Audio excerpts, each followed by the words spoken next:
Hello everyone, আসসালামু আলাইকুম। Welcome back to my channel Moni's blog. বরাবরের মতো আজকেও নিয়ে হাজির হয়েছি নতুন একটি ডাইপার রিভিউ ভিডিও নিয়ে। আর আজকে আপনাদের মোস্ট রিকোয়েস্টেড একটি ডাইপার রিভিউ ভিডিও নিয়ে হাজির হয়েছি, আর সেটি হচ্ছে high care baby pants diaper. আজকের এই ভিডিওর মাধ্যমে আপনাদেরকে আমার বেবির ব্যবহার করা ডাইপার সহ সরাসরি প্রমাণ করে দেখিয়ে দিব এই ডাইপারটি কি আপনার বেবির জন্য নিরাপদ কিনা, এর ভালো দিক এবং খারাপ দিক সকল কিছু জানতে পারবেন আজকের এই ভিডিওর মাধ্যমে। তাই ভিডিওটি না টেনে সম্পূর্ণ ভিডিও দেখার জন্য অনুরোধ রইল। আর হ্যাঁ, একটি কথা বলে দিচ্ছি, আমি কিন্তু কোনো ব্র্যান্ড প্রমোটার নই। আপনাদের রিকোয়েস্টে বিভিন্ন রকম ডাইপারের রিভিউ ভিডিও দিয়ে থাকি। এছাড়াও আমার চ্যানেলে বিভিন্ন রকম রান্নার ভিডিও এবং বেবিদের খাবার সংক্রান্ত বিভিন্ন ভিডিও দেওয়া রয়েছে। চলুন আর কথা না বাড়িয়ে মূল ভিডিওতে চলে যাই।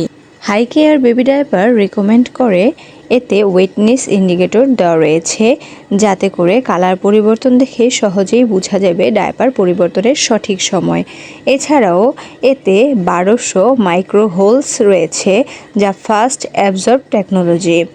এতে রয়েছে আপার layer, distribution layer, absorbent layer এবং বটম লেয়ার, অর্থাৎ টোটাল 4টি লেয়ার দেওয়া রয়েছে, যাতে করে কিন্তু শোষণ ক্ষমতাটা বেশি থাকবে। আমি এম সাইজের এই 5 পিসের প্যাকেটটি ক্রয় করেছি 100 টাকা দিয়ে, যা 5 থেকে 12 কেজি ওজনের বাচ্চারা পড়তে পারবে। এর প্যাকেটজাত মূল্য 140 টাকা। এটি আরও কমিয়ে বাড়িয়ে ক্রয় করতে পারবেন। যেহেতু এটি আমি 100 টাকায় ক্রয় করেছি, তাই পার পিস মূল্য পড়েছে 20 টাকা করে। এবার চলুন দেখিয়ে দিচ্ছি আপনি আপনার বাচ্চার জন্য কোন সাইজের ডায়াপারটি ক্রয় করবেন। এনবি সাইজ, যেটি 0 থেকে 4 কেজি ওজনের বাচ্চারা পড়তে পারবে। এস সাইজ 4 থেকে 8 কেজি ওজনের বাচ্চারা পড়তে পারবে এবং এল সাইজ পড়তে পারবে 9 থেকে 16 কেজি ওজনের বাচ্চারা। এক্সেল পড়তে পারবে 13 থেকে 18 কেজি ওজনের বাচ্চারা। ডাবল এক্সেল পড়তে পারবে 15 থেকে 25 কেজি ওজনের বাচ্চারা এবং ট্রিপল এক্সেল পড়তে পারবে 20 থেকে 30 কেজি ওজনের বাচ্চারা। তার মানে এটি কিন্তু অনেক বেশি ওজনের বাচ্চারাও অনায়াসে পড়তে পারবে। ডাইপারটি কিভাবে পরাতে হবে তা প্যাকেটের গায়ে সুন্দরভাবে নিয়মাবলী দেওয়া রয়েছে। আশা করি নিয়মাবলী দেখে আপনারা সহজেই বাচ্চাদেরকে ডাইপারটি পরিধান করাতে পারবেন। এবার চলুন আপনাদেরকে দেখিয়ে দিচ্ছি একটি অব্যবহৃত ডাইপার। এটির কোয়ালিটি কেমন সেটা আপনাদেরকে জানিয়ে দিব। ডাইপারটিতে যে ইলাস্টিক সিস্টেম দেওয়া রয়েছে এটি কিন্তু খুবই হার্ড। এতে যদি আপনি বেবির ওয়েট অনুযায়ী ডাইপার ক্রয় না করুন, তাহলে কোমরে কিন্তু দাগ কেটে যেতে পারে।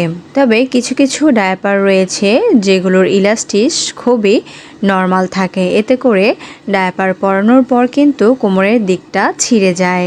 তবে এটি কিন্তু খুবই মজবুত। আশা করি বেবিকে পরানোর পর কোমর ছিঁড়ে যাওয়ার কোনো চান্সেস নেই। প্যাকেটের রিকমেন্ড অনুযায়ী এতে কিন্তু সত্যি ওয়েটনেস ইন্ডিকেটর দেওয়া রয়েছে, যা দেখে আপনি ডায়াপার পরিবর্তনের সময় নির্ধারণ করতে পারবেন।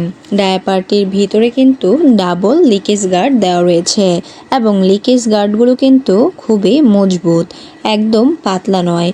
কিছু কিছু ডায়াপার রয়েছে যেগুলোর লিকেজ গার্ড একদমই পাতলা থাকে, যাতে করে ছিঁড়ে গিয়ে ডায়াপার লিক হয়ে যাওয়ার সম্ভাবনা থাকে। ডায়াপারের ভিতরের দিকটি অনেক বেশি খসখসেও না, আবার অনেক বেশি সফটও না, মোটামুটি চলে। তবে ডায়াপারের সাইজটি কিন্তু একদমই ছোট। যেহেতু সাইজ ছোট, তাই ইউরিন বেশি শোষণ করবে কিনা সেটা নিয়ে আমার কিছুটা সন্দেহ হচ্ছে। এবার চলুন আমার বেবির ব্যবহার করা ডায়াপারটি সহ আমার অভিজ্ঞতা থেকে আপনাদেরকে 100% রিভিউ দিচ্ছি এবং সরাসরি প্রমাণ করে দিব এই ডায়াপারটি আপনার বেবির জন্য সেফ কিনা এবং এটি কি সর্বক্ষণ ড্রাই থাকে কিনা। আপনারা দেখতেই পাচ্ছেন আমার হাতে একটি অব্যবহৃত ডায়াপার, যেটির ইন্ডিকেটর কিন্তু ইয়েলো রং, আর আরেক হাতে কিন্তু একটি ব্যবহৃত ডায়াপার, যেটার ইন্ডিকেটর কিন্তু ফুল হয়ে ব্লু কালার হয়ে গিয়েছে। যেহেতু ব্যবহার করা ডাইপার ইউরিন শোষণ করেছে, তাই অব্যবহৃত ডাইপার থেকে কিন্তু অনেকটা মোটা দেখাচ্ছে।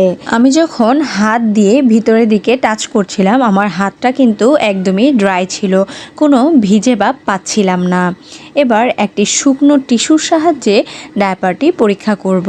টিস্যুটি ভিজে যাচ্ছে কিনা সেটি আপনারা সরাসরি দেখতে পারবেন।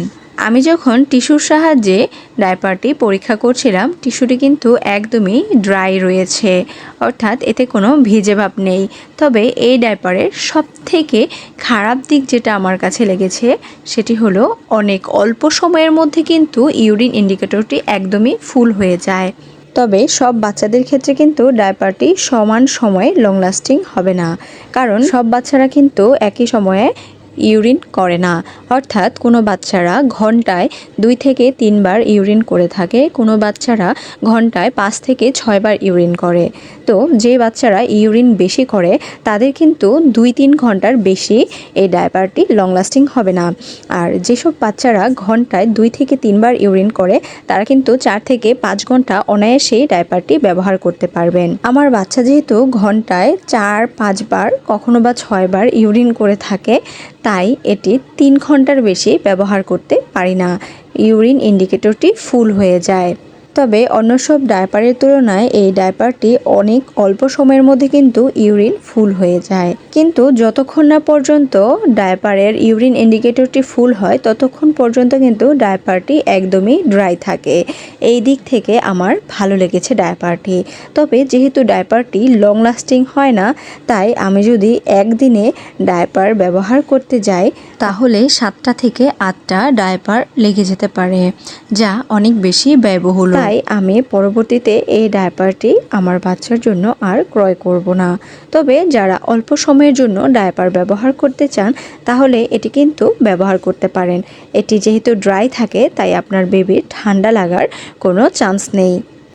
আমার ভিডিওটি কেমন লেগেছে অবশ্যই কমেন্ট করে জানাবেন, এবং আপনারা যদি আরও নতুন কোনো ডাইপারের রিভিউ ভিডিও পেতে চান তাহলে কমেন্ট বক্সে জানিয়ে দেবেন। আর ভিডিওটি যদি আপনাদের কাছে একটু হলেও ভালো লাগে থাকে তাহলে ভিডিওটিতে একটি লাইক করে দেবেন এবং আপনার প্রিয়জনদের কাছে শেয়ার করে দেবেন, যাতে করে তারাও ভিডিওটি দেখে তারপর ডাইপার ক্রয় করার সিদ্ধান্ত নিতে পারে। আজ এই পর্যন্তই। আমার ভিডিওটি সম্পূর্ণ দেখার জন্য আপনাদের অসংখ্য ধন্যবাদ। আমার চ্যানেলটি সাবস্ক্রাইব করে মনিজ ব্লগ চ্যানেলের সাথেই থাকবেন।